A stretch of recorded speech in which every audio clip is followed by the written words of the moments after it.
আফ্রিকার এক তরুণ মুসলিম প্রেসিডেন্ট এখন বদলে দিচ্ছেন পুরো মহাদেশের ভবিষ্যৎ। তার নাম ক্যাপ্টেন ইব্রাহিম ট্রাওরে। মাত্র ৩৬ বছর বয়সে বুরকিনা ফাসোর নেতৃত্ব নিয়েছেন, আর এখন তার স্বপ্ন ছড়িয়ে পড়েছে পুরো আফ্রিকায়। আফ্রিকার মানুষ যেন আফ্রিকার যে কোনো দেশে বিনা ভিসায় যেতে পারে, ঠিক যেমন ইউরোপিয়ান ইউনিয়নের অন্তর্ভুক্ত দেশগুলোতে হয়, যেখানে এক দেশের নাগরিক আরেক দেশের সহজেই প্রবেশ করতে পারে। বুরকিনা ফাসো ইতিমধ্যেই তার নেতৃত্বে এই নিয়ম চালু করেছে।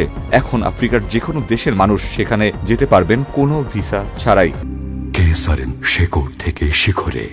আর তিনি আহ্বান জানাচ্ছেন এই ভিসা মুক্ত ভ্রমণ যেন পুরো আফ্রিকা জুড়েই চালু হয়।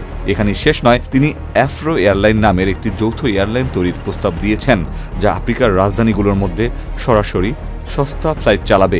এতে একদিকে বাণিজ্য ও সংস্কৃতির বিনিময় বাড়বে, অন্যদিকে আফ্রিকা আর বাইরের শক্তির ওপর নির্ভরশীল থাকবে না। ট্রাওরের জনপ্রিয়তা এখানেই থেমে নেই।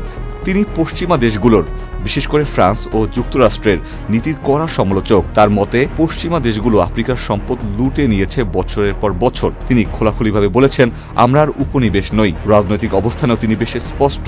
রাশিয়ার সঙ্গে ঘনিষ্ঠ সম্পর্ক গড়ে তুলেছেন, মস্কো সফর করেছেন এবং আফ্রিকার উন্নয়নে পশ্চিমা দেশের শর্তের বদলে রাশিয়া ও অন্যান্য অপশ্চিমা অংশীদারদের সঙ্গে কাজ করতে চান। বিশেষজ্ঞরা মনে করছেন, যদি ট্রাওরে তার পরিকল্পনাগুলো বাস্তবায়ন করতে পারেন, তাহলে পুরো আফ্রিকার ভবিষ্যৎ বদলে দিতে সক্ষম, যা নিঃসন্দেহে অনেক পশ্চিমা দেশের জন্য হবে দুশ্চিন্তার কারণ।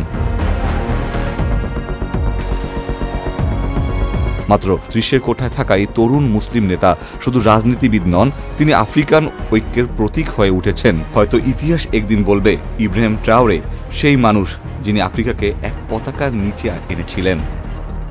Ikhtiyar Ferdous, channel I.